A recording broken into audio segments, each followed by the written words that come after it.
Hi అండి. నమస్తే అందరికీ. అందరూ ఎలా ఉన్నారు? నేను చాలా బాగున్నానండి. మీరెలా ఉన్నారో కామెంట్ సెక్షన్‌లో కామెంట్ చేయండి. అలాగే వెల్కమ్ టు మై ఛానల్.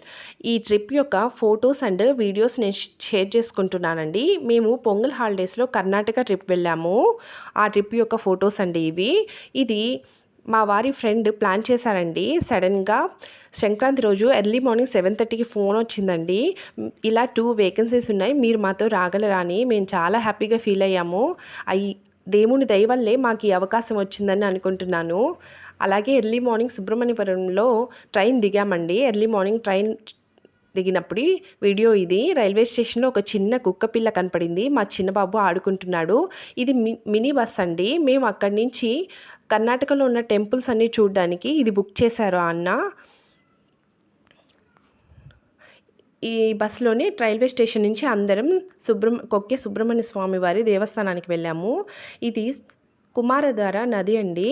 ఇక్కడ ఎర్లీ మార్నింగ్ అందరం అక్కడే స్నానాలు చేసి బయలుదేరాము. ఈ నది చాలా ఫేమస్ అండి. ఎలాంటి చర్మ వ్యాధులు, ఆరోగ్య సమస్యలున్నా ఈ నదిలో స్నానం చేస్తే అవన్నీ క్యూర్ అవుతాయని నమ్ముతారు. అలాగే వాసుకి ప్రతిరోజు ఉదయాన్నే ఈ నదిలో స్నానం చేయడానికి ఇప్పటికీ వస్తుందని నమ్ముతారండి. అలాగే అందరం అక్కడే స్నానాలు చేసేసాము.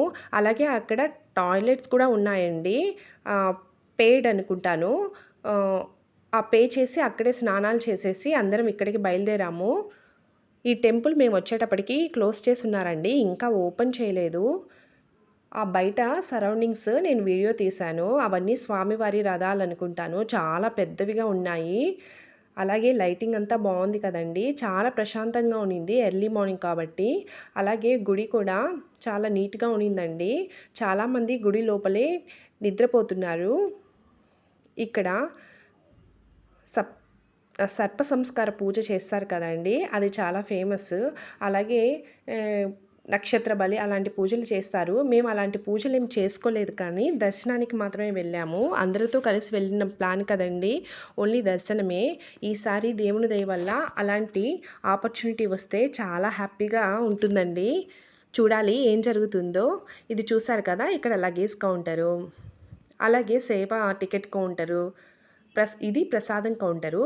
ఇక్కడ వీళ్ళందరూ నిద్రపోయారు కదండి, అది పెద్ద గ్రౌండ్. పైన పెద్ద పెద్ద ఫ్యాన్లు ఉన్నాయండి. చూస్తే చాలా పెద్దవిగా ఉన్నాయి. నేను ఎప్పుడు అలాంటి ఫ్యాన్లు చూడలేదు. ఇక్కడ మాతో ట్రిప్కి వచ్చిన వాళ్ళందరూ ఇలా వెయిట్ చేస్తున్నామండి లోపలికి వెళ్ళడానికి. ఇంకా గుడి తలుపులు తీయలేదు కదా, అందుకని. అలాగే గుడి లోపలికి వెళ్ళాలంటే సాంప్రదాయ వస్త్రాన్ని పాటిస్తారండి అక్కడ. మగవాళ్ళైతే పంచ పైన షర్ట్ తీసేయాలండి.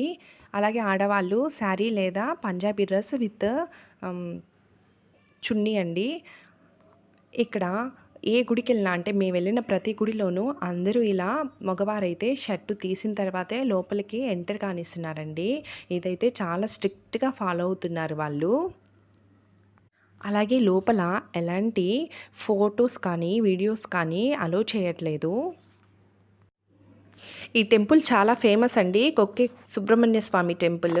ఇక్కడ సంతానం లేకపోయినా, మ్యారేజ్లో ఇబ్బందులున్నా, లేట్ అవుతున్నా, అలాగే ఎలాంటి ఫినాన్షియల్ ఇబ్బందులున్నా ఇక్కడికి వచ్చి పూజలు చేర్పించుకుంటారండి. మనకి కాళహస్తి ఎలానో అక్కడ సుబ్రహ్మణ్య స్వామి టెంపుల్ అలా. ఆ రోజు ఎర్లీ మార్నింగ్ అందరూ టికెట్లతో నక్షత్ర బలి అలాంటివి పూజలు చేయించుకోవడానికి వస్తున్నారండి. మేము దర్శనం చేసుకొని బయటకు వచ్చిన తర్వాత వీడియో అండి ఇది. చూడండి, బయట వాతావరణం ఇలా ఉంది. చాలా పచ్చగా ఆనందంగా ఉంది కదండి. అలాగే బ్రేక్ఫాస్ట్ అక్కడే హోటల్ ఉన్నిందండి, అక్కడ చేసేసాం. మా చిన్నవాడు వడ సాంబార్ అండ్ పెద్దోడు దోశ. వాళ్ళైతే టిఫిన్ ఎక్కడికి వెళ్ళినా ఇది మాత్రం చేంజ్ చేయరండి.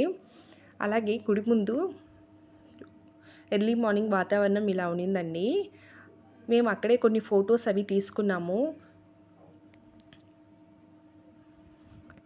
ఆ తర్వాత మేము ఇక్కడి నుంచి ధర్మస్థలికి బయలుదేరామండి. ఇది ప్రసాదం కౌంటరు.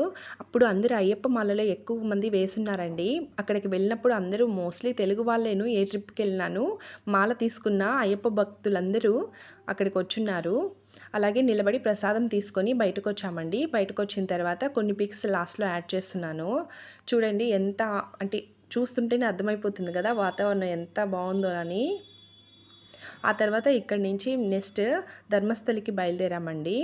ఇక్కడే బ్రేక్ఫాస్ట్ అది చేసేసుకున్నాము. మళ్ళీ